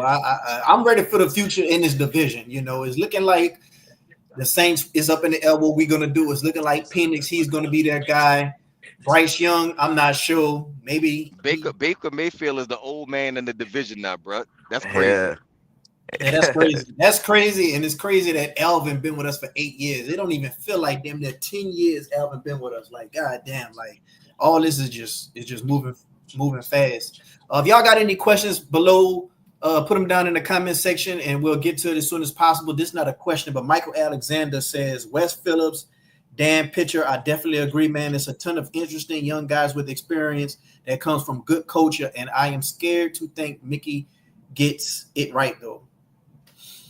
Michael also says Ryan saves us 18 million if he retired, if I'm not mistaken. Yeah. Mm, Like they'll be able to he a big help right there. But yeah, this one of my things though, like I feel like and a lot of people that do the cap management or that's into like that stuff, when you trade Lattimore, you taking 31 million dead cap that you have to take all at one point next year. Like don't half ass the rebuild or doing rebuilding moves. Like if you trade Lattimore, then you basically admitting that you in a rebuild. So if you trade Lattimore, then do the Derek Carr thing and just get it out the way. All we asking as fans is take 1 year where you can reset. Like if the Saints just reset next year, they in such like they gonna still be in. They still gonna have their little cap issues here and there in 2026. But like you talking about shaving off like 2 years 2 or 3 years of like mismanagement of the journey, as far as like clean up the cap. If you just take majority of the medicine next year, that's my thing. mhm. I mean, the Broncos and the Eagles did it right. They did it with Carson Wentz, and they did it with uh Yeah, but they did it with Winston Wilson, but like I don't think they wasn't them teams even then they wasn't 60 million over like us, so it is still a bit different. mm, No, if you want to look at a Saints precedent, you can look at it when they signed Junior Gillette and Jimmy Graham in back-to-back years, and they let both of them go within like Yeah. a year within their contract. So it's not unprecedented that they do something like that. It's just the amount of money that Derek Carr is going to be owed is a hell of a lot for 1 year when you're already 78 million. Well, let's call it 60 million over the cap because I think somebody mentioned that Ryan Ramczyk contract gonna help them out a little bit. But even with being 60 million under the cap, the minute that Derek Carr is let go, you right back into 100 million. So it's almost like you got to do the same ridiculous ass cap gymnastics in order to get under the cap, meaning that you're going to extend people that don't deserve contracts. Like, look, I love Cam. I love that Cam is having a resurgence. Cam Jordan has been the face of the New Orleans Saints, or at least one of them, since he became drafted by the Saints as a rookie. He's always out in the community. He loves, I mean, absolutely loves being in New Orleans. So I mean, it's hard to really just be like, yeah, Cam, appreciate it. Get the hell out of here now. So It's hard to say that, but I mean, it's got to be done. You damn sure can't give him another extension or restructure. Like you so can't. oh B, I'm looking at the Saints cap thing. They 63 million over. They 63.7 million over. They got 3.7 million in cap space right now. So say they 60 million over.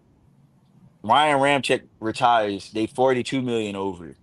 So they basically 42 million over and you trying to work out everything else Even pretty even much at being this 40, point. even 40, and I'm glad you corrected me, bro. Even with the numbers being at 42 mil, the minute Derek Carr gets cut, that's now 90. That's now 90 mil. So now you got It 90 don't mil. it don't I'm trust me, it don't.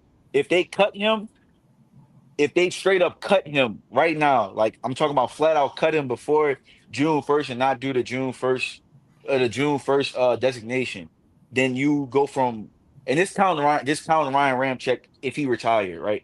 Count his retirement. If they cut him, they save 1 million on the cap, but you taking all 50 million in the cap, you just have a 50 million cap number that you It's a can't dead touch. So dead you dead gotta, money. yeah.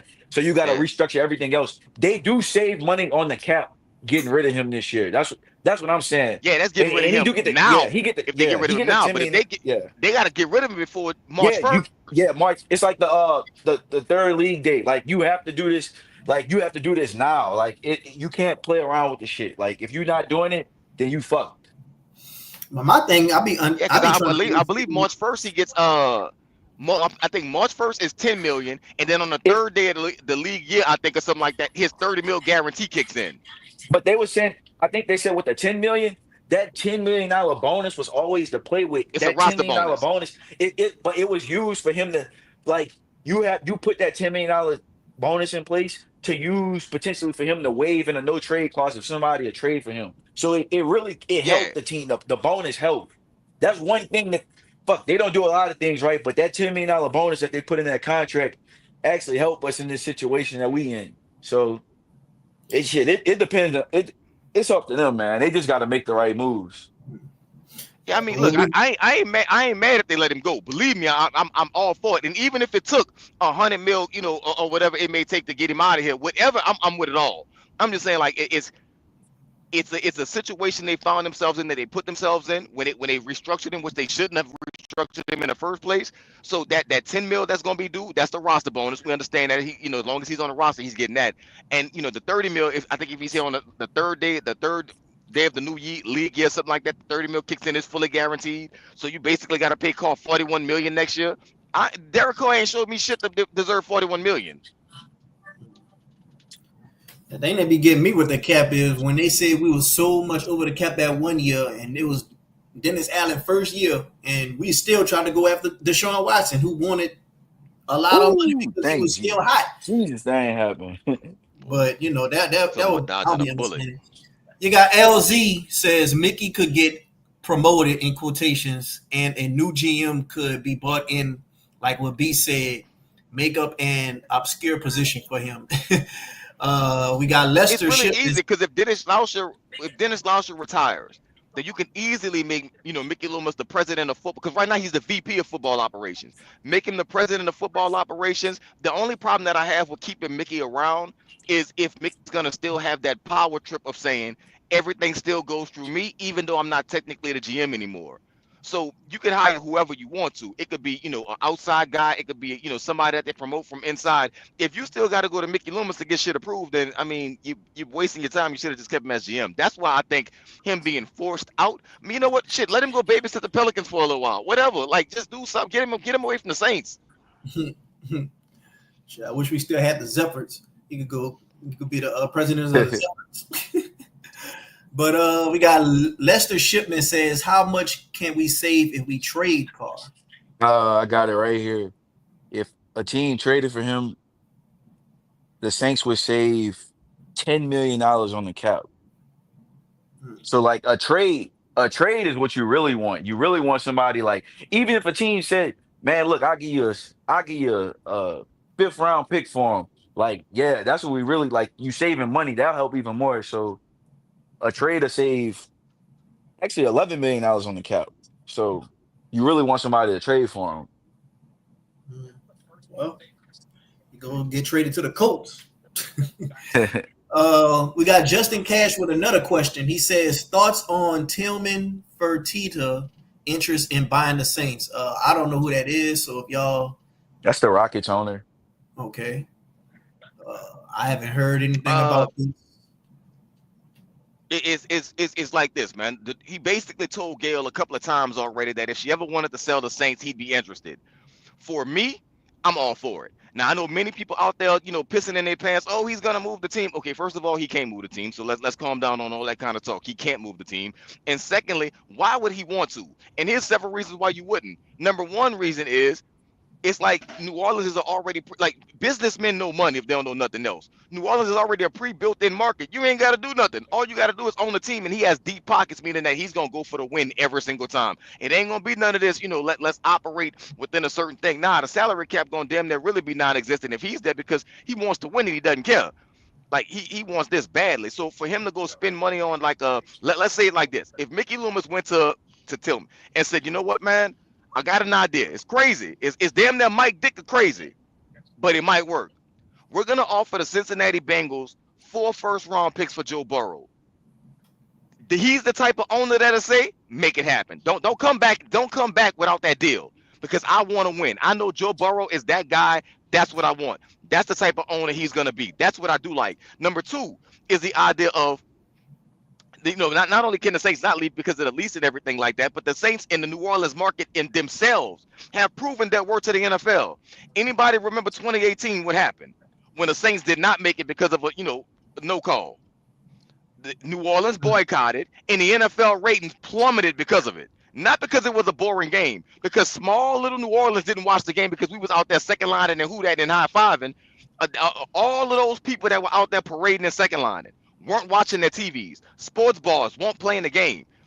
In Little New Orleans, if you ever pay attention to the ratings, the Nielsen ratings, always are among the chief football watchers, even if it's not our game. Monday Night Football, Thursday Night Football, Saturday football, playoff football. New Orleans is a bigger market than what the media market consists of, because we actually watch the games, and it's damn near, if you got 4 televisions in your house, chances are all 4 are watching the game somewhere. So no, it's a stupid decision to move the Saints, and where you gonna put them at? Because the NFL doesn't have anywhere, and that's probably the most important part.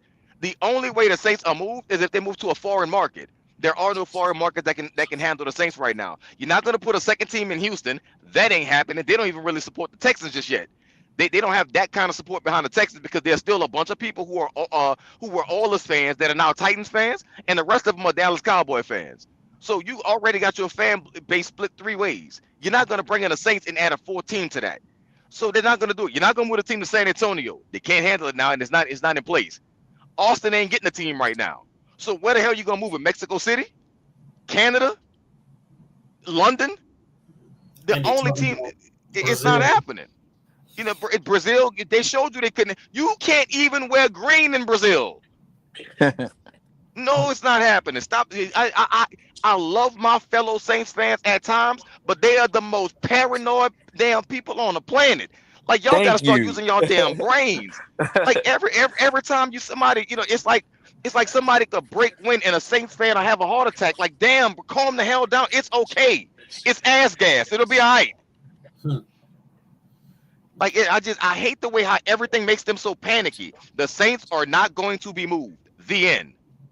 And if they are moved, it's not going to be because some rich dude came in and said, you know what, man, I don't like New Orleans. We just going to move them. It's not going to be that. It's going to be because if things continue the way that they're going, the Saints fan base will evaporate. There will be no longer a need for the Saints in New Orleans, and they'll take off. But we saw that happen once, didn't we? And all of a sudden, 70,000 strong became a 70,000 plus waiting list. Can we please stop with the bullshit about the Saints leaving?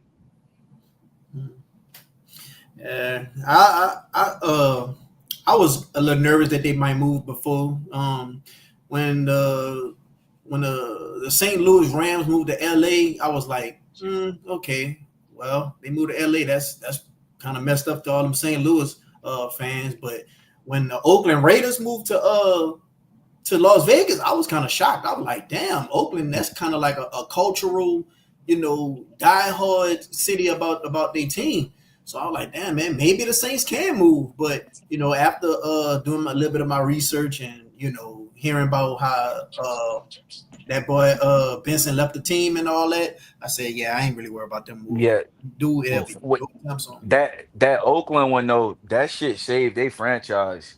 Like, them moving to Las Vegas, it sucked for the Oakland fans because they lost the Warriors and they lost the Oakland A's. But like, far as the Raiders, that saved their franchise. Because I don't know if y'all remember, like, I think I was damn. It's like maybe 2015. You was hearing reports that like the Raiders couldn't give They were guys losing money. extensions. Yeah, they couldn't give guys extensions because they didn't have the cash equity to like guarantee Yeah, or pay the guaranteed money. Like, Mark Davis is so technically one of the poorest, and I yeah, guess how you call a he damn billionaire poor, but he's one of the poorest owners in the he NFL. cash broken a billion. That's Yeah, yeah, like that. It's kind of like the Bengals right now. Like, the Bengals, they saying that the Bengals paid Burrow that money. The Bengals didn't have enough equity to give. They can pay Chase, but they couldn't give Chase the true guarantee he want or he deserved because they don't have the equity. That's why I think they implemented that rule to where you can sell like a percentage to the team to yes. like the foreign investors. They just implemented it this year. Like, that rule was made for teams like the Raiders when they was in Oakland, or teams like the Bengals, teams that they don't have cash like the equity to really run up like a billion, like shit, sports football, this a billion dollar business, and like you got to be able to keep up. So that rule was made for teams like that. Another thing is the idea that the Saints get paid from the state. Like they Yeah, get checks from the state. Like, why you gonna leave that? You mean to tell me just for me being here, you gonna give me money just for being the here? Saints got the Why would I best deal of leave? anybody. I'm My like, especially for a small market team, the only team that you can compete with is and say maybe they have a better thing for a small market is possibly Green Bay because the city owns the team and stuff like that. And I know there was talk about people asking, can the Saints do that? First of all, Green Bay and New Orleans are very different. Secondly, can you imagine Mario the comic having a piece of the Saints and being able to do skits and shit? Come on, man, calm that down, man. We do not need to be. They do not want me being part owner. I promise.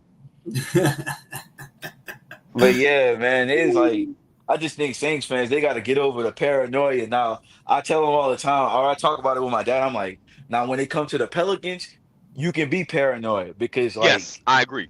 be paranoid with them. But the Saints, man, the Saints ain't going nowhere.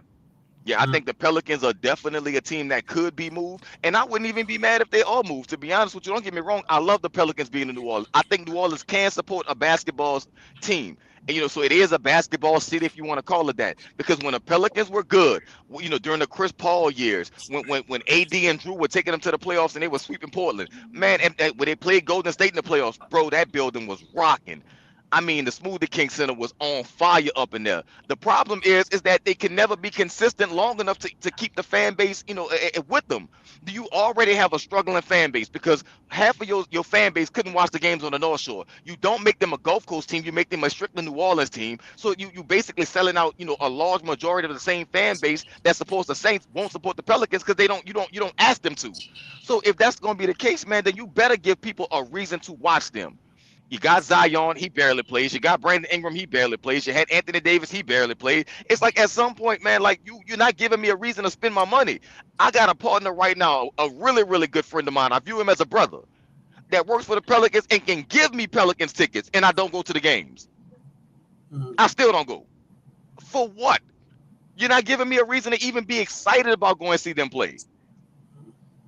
I would rather the Pelicans right now, to be quite honest, and I don't know if this is going to be a Pelicans topic or not, if you're going to do that more, but let me get this off my chest real quick, bro.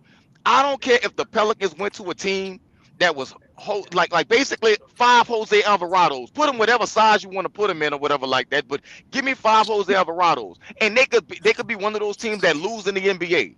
And be one of those 20-win teams, like NBA is 82 games. So give me 20 and 62. I take it as long as they exciting to watch and they play hard and the game atmosphere is fun. Because I'd be damned if you're gonna pay Zion 300 million and his fat ass don't get on the court. And even when he does work out and get in shape, he doesn't use the proper tools to get his body correct to where he doesn't have soft tissue injuries. For a dude that suffers with soft tissue injuries, Brandon Ingram ain't nowhere near as heavy as Zion. Can't stay his sleepy looking ass on the court. Like, what are we doing here, bro? Like, you know what I'm saying? It's like at some point, nah, I'm out, man. If the Pelicans move, I ain't gonna cry. I don't want them to go, but if they move, I will shed no tears. I wish whoever buys them well. Well, yeah, I was gonna segue to the Pelicans. I seen a report that many NBA insiders had just kind of whistleblown that the Pelicans are open to trading everybody. Like the only untouchables are Herb, Trey, and Messi. So what's y'all guys' thoughts on that? Y'all think it's real? Y'all think it's just a rumor? No, it's very real. Yo, it's It's real, very man. real. It's very real. I was about maybe a week and a half ago. CJ name was the first one that popped up. That's what the interest are. Like many teams are calling on CJ more than they are anybody else because Zion has really no trade value that's going to net the Pelicans anything. Brandon Ingram has some trade value, but nobody's willing to give him an extension because he doesn't play. So it's like, man, at this point, the only true asset you have that can be moved is CJ. So I'm like, you move CJ, you move Zion, move Brandon. Hell, if you got to move Jordan Hawkins as a filler, you move him. But you just gave Trey Murphy an extension, and it wouldn't surprise me if teams started calling about Trey too. So it's like, yeah, I mean, you keep your core, and you move everybody else, man. You keep Messi, you keep Herb, man. You possibly try to keep Jose. You Trey if you can keep him to replace the fact that Brandon Ingram is now gone. But Trey not ready for that role either. Like for as good as Trey can be as a streak shooter, he ain't bi. He's not that good. Let me say he's not that consistent. I ain't gonna say that good. He's not that consistent just yet. So yes, it is very much a real thing to where all these guys are on the market. They are available. The problem is the Pelicans gonna get pennies on the dollar for anybody they trade, because everybody knows CJ is is a veteran that deserves to be with a winner. Bi and Zion don't stay healthy. So, and if the Pelicans not willing to give up on some of their young guys like Misi, like Trey, like Herb, then what am I really trading you for? So the Pelicans gonna get something back, but they ain't gonna be shit. Pennies on a dollar. Good job, David Griffin. You've squandered the Anthony Davis and Drew Holiday trades. I don't know how the hell you did it, but you managed to do it and keep your job in the process. Well, I seen another report where it said he promised he will make changes. I heard that during the offseason, Yeah. and not a Who? damn thing Oh, what the changed. dude? Yeah, that was the after they got swept by OKC. Yeah, we're not gonna go into this off season. Come on, I don't. That dude, I can't get my full thoughts about him, man. So I ain't That even gonna dude is get a into used it. he's a used car salesman. He gonna sell you a lemon, smile in your face, shake your hand, make you feel all warm and fuzzy, tell you your family, and then before you know it, you got halfway down the block and you're caught in, all of the tires then fell off. You're sitting on the damn brake pads and stuff like that. The engine then locked up. That's David Griffin. And you gonna come back, you gonna smile in your face and tell you again, oh, come here, brother. Let me show you what I got. I got another one for you. Now I know I charged you 1,500,000 for that one. Don't worry about that. We got one over here for 200,000 million trillion, and it's gonna work just as good as that other one did. But the other one broke on me. Oh, don't worry about that. There's nothing to see here. That's David Griffin. He gonna smile in your face and make you feel like family, all while selling you a damn dream that'll never happen for you. Because how in the hell this man was able to parlay a championship that he didn't win because LeBron won that one into a job with the Pelicans and swindle Gale into like what did he have Alvin? I want to say I know he had Stan. He's got Willie. I want to say he had Alvin too. So you got three coaches right now, and ain't none of them worth the shit. All under your tenure. Like, come on, man. At some point, bro, like I said, Gail gonna have to get them big dusties. She gonna have to get them big dusties and get knock the powdered milk off and do something. I kind of like the way the roster is, like the way they constructed this roster. Like me personally, I like it. Like the drafting of Missy, like I think was cool. And getting Murray, I think was cool. It just the players themselves, like, do they want to play? Like, I just feel like it's the era we in, and it's the individual. Like, it's the era, it's the individual. Like, all this wouldn't happen in the '90s, you know. And I, I can't blame New Orleans. Like, I can't blame the city having good food on the reason Zion is injured a lot. I can't do that. Like, I just can't do that. Like, I feel like no matter where Zion was at, he'll be eating the same way he eat. I don't think is New Orleans a valid excuse to y'all? Hell no. Hell no. Okay, so I'm gonna tell you what Zion problem is, bro. It's not New Orleans food. He Zion don't never love wanted to be there, basketball. Yep, and he never wanted to be there. and he don't That's love it. basketball. Stop. We don't have to go into nothing else. He don't love basketball, and he never want to play there, so he don't have the professionalism and all that. Like if John Morant played in New Orleans, you think John Morant would be out of shape? Hell no. Like the dude Brandon, don't love Brandon play. basketball. Brandon, Trey, Herb, Jose. Why Zion on a fat boy on the team? All of them play in New Orleans. He the only one around here 300 pounds. I'm like, you had Steven Adams, Jonas Valanciunas, 7 feet, 7 feet two, something like that, 300 plus pounds, and they wasn't fat with the shit. It's Zion don't love basketball enough, bro. He got the celebrity from it. I think his family pushes him towards it because it was their ticket out. But that dude don't love basketball. so Not like that. if we trade him, no matter where he go, you think he's still gonna be the same old player? No, I don't care what he turned into. That's that's if how I they trade feel. him. That's if they trade. Like I know I'm seeing a video right now. People like I can't quit him, and I'm like, I'm just man, saying, y'all like a is it more New Orleans or is it more if he he just don't love basketball? if he turned in to be something, power to him. But I don't care to find out about it no more because I know what happened here, and it's been 6 years, and the biggest moment we got is a breakaway dunk in the December game against the Suns. That's it. and I give him the play-in tournament. But shit, he got hurt in that game. Cool, Mhm. you at the moment, but you ain't finish it. Now You couldn't finish the game. you know who I think will probably be a better coach than Mickey. I mean, not Mickey. Willie, Who? the commentator, that be Man, Antonio hey, Daniels. eh, Yep. I think he'll probably be a better coach than Willie. I don't know. I don't know. Maybe just because I like the way he commentated. I'm just thinking all this, but maybe he probably get up in there and suck too. But I don't know. The way he be commentating, I just think he'll probably be have a good feel for the game. Just know when to do his substitutions, knowing who got the hot hand, knowing when to drop this play in this right situation, when to call timeout. I don't know. Maybe I'm tripping. The NBA has plenty of coaching candidates that can come in and do a better job than what Willie Green is doing. Willie Green was handpicked for a reason, and it really did blow up in David Griffin's face. And I think that sometimes, man, you can outthink the room. Yeah, Willie Green loved New Orleans. He spent time here, blah, blah, blah. Who gives a damn? Like, go get you a real coach. Like, I think Sam Cassell would have been a hell of a hire. They didn't go get him. The dude know basketball. He's always around. He's a championship winning player. He's been on championship, teams as a coach, man. Like, go, like, what's the problem here? Emi Udoka was right there open because they fired him all because he was trying to get someone on the side and he was dating Nia Long.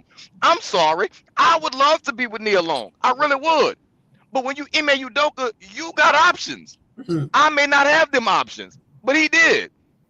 And if the worst thing you could like this is the thing that kills me, especially in white America. Look, I got nothing against my white brothers and sisters out there. Do you? I mean, eat your cheese sandwich, rock on the, sweet Caroline, whatever the hell it is y'all do. Eat your casserole, I'm good with it. All I'm saying is that y'all got a different set of rules because a man cheating on his girlfriend is not that damn serious. I'm not saying I do. I'm not saying I condone it. I'm saying if Tiger Woods wants to go get him some on the side, it should not cost that man nothing else but his marriage. If Emi Udoka wants to go get him some on the side, it should not cost him anything but his job because he was sleeping with the owner's wife. For you to get mad and feel like it's like it's such a cardinal thing and he should be shunned forever, you a damn fool because he's a great coach and he was right there for him. They passed on him. I'm sorry. That's just a dumbass move. You Kenny Atkinson, who is a white coach, who had the Brooklyn Nets on fire when he played before Kevin Durant and Kyrie Irving decided that they were smarter than everybody else in the damn basketball world and that Kenny Atkinson wasn't a good coach, so they had to get rid of him. And now he's in Cleveland. Cleveland has one of the better records in the Eastern Conference. It's not hard to get a good coach. Just stop trying to settle for these dumbass brain dead dudes because you want to be able to control them. David Griffin would not be able to get away with half the shit he's getting away with now if he had a better basketball coach that wasn't a first timer that was gonna kiss his ass. Justin Cash said Pelicans need Mark Jackson. Mark Jackson wouldn't be a bad one, but they shunned him because of his political and his religious views. Don't get me wrong, I don't agree with him, and I understand why he's been blackballed. But that being said, he's a damn good coach because he built what is now we see as Golden State. Steve Kerr took it to the next level, but Mark Jackson built it. All right, I'm gonna go ahead on and get up out of here. But one last question before I let you guys go. Is there any like the best turnout trade scenario for like a Brandon Ingram or Zion Williamson in y'all guys' opinion? Draft I picks. don't know, man. I really don't know. I feel like I think CJ might have high value right now. CJ a professional, and like he the league president. CJ did what he was supposed to do for you. He was supposed to come here, be like the mentor, vet guy. He did his job, so I think we'll be able to get something for CJ. Um, I'm just talking about Brandon, strictly regarding Zion and Bi. Bi, bro, they missed the window. They missed the window. You supposed to do this like a year. You supposed to do this 2 years ago. If you want to maximize him, you're supposed to do this 2 years ago. So it's kind of hard for me to say what Bi like true value is because like he gonna be heading into year 10. I think year 10, and you got to pay him. And like I don't know if a lot of teams gonna want to pay him a max and trade for him. I mean, I feel like other trades, like a dude, like say Jimmy Butler getting traded, like Bi would have to be a part of some type of package of like we the third team and we get something from that. But hopefully just some good draft picks, pretty much. Zion, That's all. I That's all don't they know. go for. I don't really know about Zion, like because you listen to all these guys in the NBA media. Brian Windhorses, these people that's in the know, they's like, man, this dude, like, he got no value. So shit, I don't know what it is at this point. That's crazy. I know. Don't the Knicks want him bad? Hell no. The Knicks won a Zion about 5 years ago. The Knicks, shit. I don't know if RJ They Barrett don't need probably him got. now. He don't even play for Knicks. He probably got more trade value than Zion at this point. You open a team like Don't Brooklyn, will give you something. you gotta get Zion to a market to where he can explore other avenues outside of basketball. So like Rainey just mentioned, send him to Brooklyn. You send him to Brooklyn, whatever Brooklyn give you back, you happy with it. But most importantly, you try to get draft picks for everybody. You move Bi to somebody like Chicago, somebody like that. Maybe you can get something from Chicago if you're lucky. Maybe you take back, and I'm only saying it for contract purposes.